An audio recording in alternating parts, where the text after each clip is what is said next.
Gara-gara bikin aturan ketat, Deddy Mulyadi bikin pelaku pariwisata sekarat. Oke, bikin pelaku pariwisata sekarat. Tapi menurut saya sih berlebihan sih. Masa sih cuma gara-gara study tour ditiadakan, malah rezekinya para penyedia pariwisata sekarat. Gak mungkin lah seolah-olah Gusti Ogo ini hanya menabur rezeki lewat study tour doang. Enggak lah, masih banyak jalur-jalur yang lain. Tenang gitu, percaya jangan suuzon pada rezeki Tuhan, oke? Iya deh, selain itu juga ini ada sebuah video yang lain kawan. Kali dia salah asuh. Jadi begitu kita mengambil anak itu, dipindahkan ke tempat lain, Ya, oke? ya. Kita tidak mengkoreksi problem yang membuat anak itu jadi begini. Nanti dia keluar dari barak bisa nakal lagi ya kalau. Kumat. Kalau ngomong sih memang jago nih orang gitu ya. Udah biasa gitu kawan kalau ngelihat, si sebelah saya ini kalau udah ngasih teori, wih keren banget kalau ngomong, tertata rapi, ya iyalah seorang pendidik gitu loh, mantan rektor juga, mantan guru besar juga gitu. Jadi kalau ngomong memang lancar, tapi nggak tahu kalau misalnya disuruh praktek gitu. Ini ngebahas soal barak militer itu loh kawan ya, si Abang ngebahas barak militer. Ya intinya nggak setuju apa yang dilakukan oleh Kang Deddy Mulyadi. Oke, selain itu juga Wan, ini ada sebuah pernyataan penting dari Kang Deddy Mulyadi. Jadi berbagai prasangka atau praduga yang berkembang yang diarahkan pada seluruh kebijakan Pemda Provinsi Jawa Barat yang dipimpin oleh saya sebagai gubernur. Yang pertama bahwa tidak ada kebijakan Provinsi Jawa Barat menghapus bantuan terhadap pesantren. Nah, ini pantes Kang Deddy Mulyadi ini kira-kira ini dibenci, diserang oleh para oknum-oknum ustadz gitu ya, atau pemuka agama, oknum ya, nggak semuanya. Ya palingan lantaran ini ya, lantaran duit. Tapi untung ya diklarifikasi loh ya. Jadi jangan sampai pernah percaya 100% yang menyatakan bahwa Kang Deddy Mulyadi ini menghapus bantuan atau hibah untuk pesantren. Enggak kawan, ini cuma apa kira-kira ya, nanti aja lah, biar lebih jelasnya biar Kang Deddy aja langsung jelasin ya, biar tidak muncul yang namanya persepsi yang macam-macam lagi. Jadi buat teman-teman tetap di sini kawan di channel YouTube Hendra Bercerita.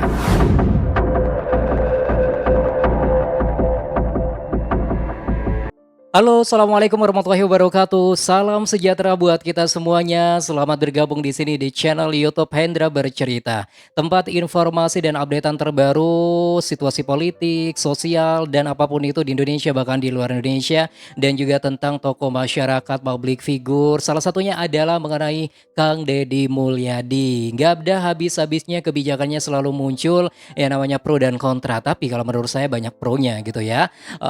Bukan hanya warga Jabar yang suka terhadap kebijakan-kebijakan dari Kang Deddy Mulyadi. Seperti teman-teman ketahui bahkan di seluruh Indonesia banyak yang suka terhadap kebijakan-kebijakan dari Kang Deddy Mulyadi. Nah, kali ini kawan kita fokus mengenai beberapa topik. Yang pertama nih, Kang Deddy Mulyadi kan dituduh mau menghapus bantuan untuk pesantren atau hibah untuk pesantren. Ternyata ini diklarifikasi langsung sama Kang Deddy Mulyadi, dan bisa jadi ini juga menjadi sebuah faktor kenapa Kang Deddy Mulyadi ini suka diserang gitu ya, diserang, dibenci oleh para oknum-oknum ustadz, pemuka agama dan lain sebagainya. Selain itu juga soal demo nih, demo dari penyedia pariwisata gitu ya. Ini banyak banget. Yuk kita langsung aja kawan. Oh ya, nomor 3 ini adalah topik sebuah pernyataan dari Abah Anis. Nah, ini memberikan pernyataan soal barak militer. Kalau udah ngomong Abah Anis ini, wih keren banget ngomongnya. Oke, nanti ya kita bahas langsung. Ini yang pertama ada sebuah video buat teman-teman semua. Oke, kita simak berikut video. Gara-gara bikin aturan ketat, Deddy Mulyadi bikin pelaku pariwisata sekarat. Kebijakan ketat pelarangan studi tur bagi anak sekolah akhirnya berimbas demo besar-besaran yang dilakukan oleh para pelaku pariwisata yang ada di Jawa Barat. Mereka dengan kompak mendatangi gedung sate dan melakukan aksi protes atas aturan yang dibuat oleh Kang Deddy Mulyadi. Puluhan bis melakukan konvoi dan menutup arus lalu lintas demi bisa bertemu langsung dengan Gubernur Jawa Barat untuk menuntut pencapaian. Jangankan bis ya, helikopter aja tutup tuh jalan, nggak bakal dicabut surat edarannya. Lagian terlalu sempit sih pikiran kalian yang demo ini, seolah-olah Gusti Allah ini cuma menabur rezeki lewat study tour gitu loh kawan. Padahal sektor wisata ini kan banyak, bukan cuma lewat study tour gitu. Jadi jangan terlalu pesimis lah terhadap rezeki Tuhan, jangan terlalu berprasangka buruk terhadap rezeki Tuhan. Sekali lagi saya tekankan bahwa Allah Subhanahu wa taala ini tidak menabur pekerjaan tapi menabur rezeki. Artinya ini banyak banget sebenarnya, hanya saja kita ini terlalu fokus pada satu jalur doang kawan. Oke, lanjut ya. Hutan aturan tersebut. Selain itu, mereka menganggap jika Deddy Mulyadi terlalu arogan atas kebijakannya itu. Padahal menurut para orang tua siswa, aturan ini justru memberikan kenyamanan karena mereka tidak terbebani dengan uang besar setiap akhir masa sekolah. Iya bener banget ya. Mana masih persiapan untuk tahun baru ajaran gitu ya. Tahun ajaran baru harus beli baju gitu, seragam atau sepatu dan lain sebagainya. Ini masih dibebani soal study tour, makanya dihapus sama Kang Deddy. Seperti yang kita tahu, jika Jawa Barat masih banyak keluarga yang hidup dalam kondisi prasejahtera. Sudah seharusnya jika pemerintah menerapkan aturan ketat agar tingkat konsumerisme di Jawa Barat bisa ditekan demi meningkatkan perekonomian warganya. Namun sepertinya para pelaku usaha pariwisata masih belum bisa menerima keadaan ini. Lagian kalau pingin piknik nggak harus lewat study tour ya. Misalnya liburan akhir sekolah nih ya, liburan sekolah akhir tahun ajaran, itu kan bisa juga haknya mereka para keluarga untuk jalan-jalan dengan keluarganya sendiri lah gitu. Jadi mereka bisa jalan-jalan di tempat terdekat, di wisata terdekat gitu kawan. Kalau study tour ini kan dipatok seolah-olah ada ketentuannya, itu yang bisa bikin berat oleh para orang tua atau wali murid. Tuh loh kawan ya. Oke deh, udahlah, jangan demo-demo lagi, gak bakal dicabut juga. Kalau misalnya masih mau lanjut demonya, katanya sih ancamannya bakal dikerahkan lebih banyak lagi. Ya udah, urusan kalian sih, tapi jangan lupa ya, nasi bungkusnya disiapin. Biar gak kelaparan ya.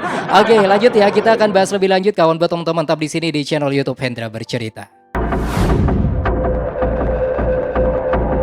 Oke, langsung ya kita simak untuk video selanjutnya, yaitu pernyataan dari Kang Deddy Mulyadi. Nah nih, ini penting banget buat teman-teman, terutama buat para pembenci Kang Deddy Mulyadi haters.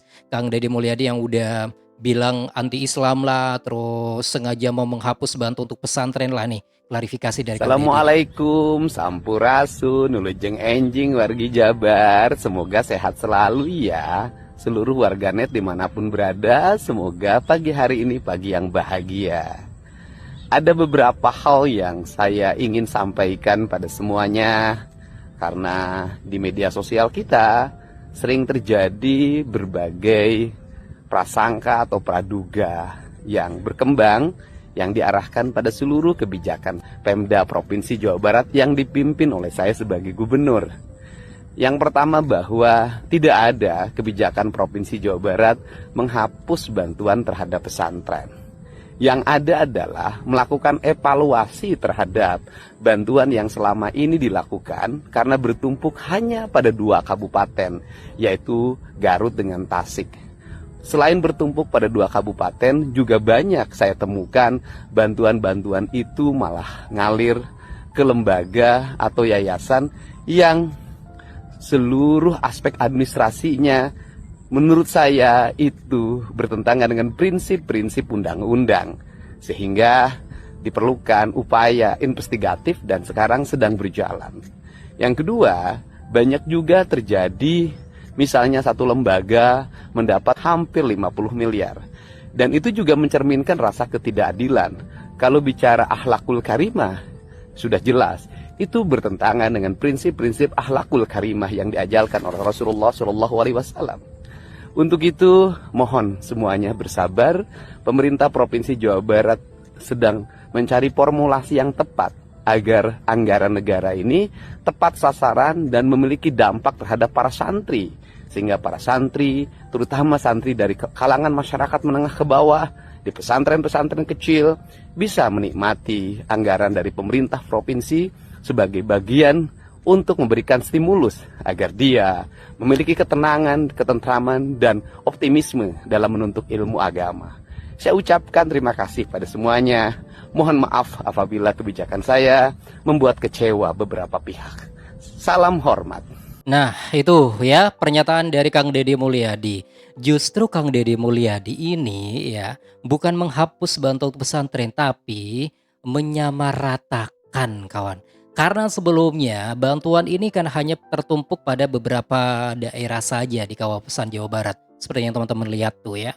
Kalau nggak keliru mana tadi Tasik atau Garut gitu ya. Pokoknya ada dua lah, dua daerah saja. Jadi Kang Deddy Mulyadi ini mengevaluasi bagaimana caranya untuk semua pesantren di daerah Jabar ini dapat sama rata gitu loh kawan.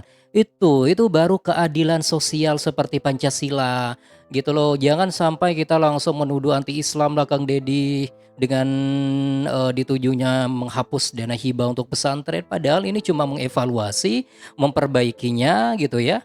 Tapi semoga saja dengan apa yang disampaikan oleh Kang Deddy Mulyadi bisa bikin kita lebih jeli untuk menelaah mana media-media yang benar, mana yang nggak benar gitu loh kawan ya. Jadi saya juga mohon nih bantuan teman-teman untuk memviralkan video ini biar nyampe, biar lurus gitu ya. Pemberitaannya soal dana hibah untuk pesantren. Caranya memviralkan video ini kalian cukup like video ini. Setelah like di bawah di deret kolom komentar akan muncul yang namanya fitur beri hype. Kalian tinggal klik itu nanti selesai sudah. Itu caranya sangat mudah dan tidak ada biaya sepeser pun. Oke? Ya udah, kita lanjut aja kawan. Ini ada sebuah video dari Abah Anis. Nah, ini memberikan sebuah komentar mengenai Barak. Yuk kita simak ya berikut videonya. Waktu kita bilang anak nakal. Anak nakal itu kan menyederhanakan ya. Oke. Bah, kalau ngomong itu selesaikan dulu ya, makannya baru ngomong. Oke, entar dulu. Saya mau tanya sih, kalau memang kita kita meniru sunnah Rasulullah, apakah Rasulullah ketika makan ini sambil ngomong? Coba teman-teman yang paham mengenai itu bisa langsung tulis di kolom komentar sekarang ya. Apakah yang dilakukan oleh Abah ini mencerminkan sunnah atau kebiasaan dari Rasulullah atau malah sebaliknya? Makan sambil ngomong gak dihabiskan dulu sampai hampir terselak barusan tuh. Ini berperilaku tidak sesuai dengan harapan. Ya, benar. Oke? Ya. Kenapa itu terjadi? Apakah karena anak itu saja? Atau karena pola asuh orang tua? Oke. Atau karena pola asuh di sekolah? Atau karena lingkungan? Nah, kita itu ketika lihat ada anak tidak sesuai harapan, anak itu yang langsung disalahkan.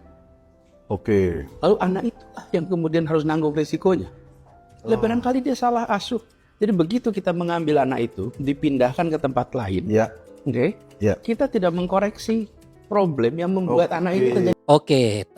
Kalau menurut saya Abah ya, apa yang dilakukan oleh KDM itu sebenarnya sebelum anak dimasukkan ke barak, KDM itu sudah melakukan survei gitu ya terhadap orang tuanya, terhadap lingkungannya, terhadap sekolahnya. Nah, apakah benar anak yang bermasalah tersebut sudah diberikan didikan sesuai dengan dengan yang benar gitu ya?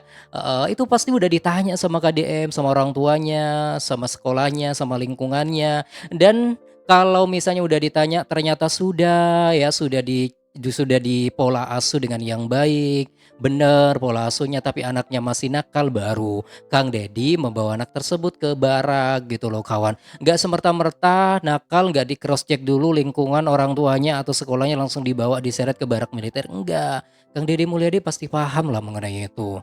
Jadi saya paham juga sih apa yang dimaksud oleh Abah nih. Abah Anis kan memang jago ya kalau ngomong dengan sebuah teori-teorinya yang sangat tertata rapih, luar biasa pokoknya kawan. Oke, terakhir ya kita simak nih. Tapi buat teman-teman jangan kemana-mana, tetap di sini di channel YouTube Hendra Bercerita. Yuk kita simak ya, ada sebuah video yang terakhir kawan. Nah, ini dia. Masalah terbesar KDM itu adalah bahwa beliau itu orang Sunda. Ada apa dengan orang Sunda? Tidak ada masalah tuh Murid? Ada. Orang Sunda itu sejak kecil itu dididik sebagai orang yang menjadi bagian dari masyarakat komunal gitu, sebagai bagian dari komunitas besar. Jadi gotong royongnya kuat, kemudian kerjasamanya kuat, kemudian berbagi-baginya kuat. Nah itu karakteristik orang Sunda. Bagus atau jelek? Dalam pikiran politik modern itu sangat jelek. Oh gitu tuh maksudnya, benar. Makanya ditentang terus ya oleh para pemain-pemain politik modern di zaman sekarang. Kang Deddy Mulyadi ditentang. Karena apa? Karena memang pemikiran untuk politik modern zaman sekarang itu kan kebanyakan untuk mementingkan kepentingan pribadi atau kepentingan tertentu saja, bukan benar-benar murni 100% untuk rakyat. Sedangkan kalau Kang Deddy Mulyadi terlahir dari orang Sunda, itu biasanya rata-rata orang Sunda itu kebanyakan gotong royongnya sangat kuat sekali, solidaritasnya dan rasa kemanusiaannya sangat tinggi sekali. Jadi benar sih kata bapak di sebelah saya ini kawan, nggak cocok dengan konsep politik modern zaman sekarang gitu. Oke, tapi yaudah deh, semoga hadirnya sosok Kang Deddy Mulyadi ini bisa mematahkan politik-politik modern zaman sekarang yang menurut saya terlalu ambisi, terlalu ini, dan pokoknya sebenarnya sih nggak semuanya para praktisi politik ya, nggak semuanya, tapi oknum-oknum tertentuannya rata-rata memang kebanyakan mengarah kepada hal itu kawan. Kita doakan saja semoga bangsa ini menjadi baik ya. Kang Deddy Mulyadi juga diberikan kekuatan dan semoga terus ditanamkan ketulusan oleh Allah Subhanahu wa taala dalam hatinya untuk selalu mencintai rakyatnya kawan ya. Itulah informasi dari saya. Teman-teman bisa memberikan saran dan komentar terbaik Anda mengenai topik ini di kolom komentar sekarang juga saya tunggu. Terima kasih. Wassalamualaikum warahmatullahi wabarakatuh dan sampai jumpa. Bye bye semua.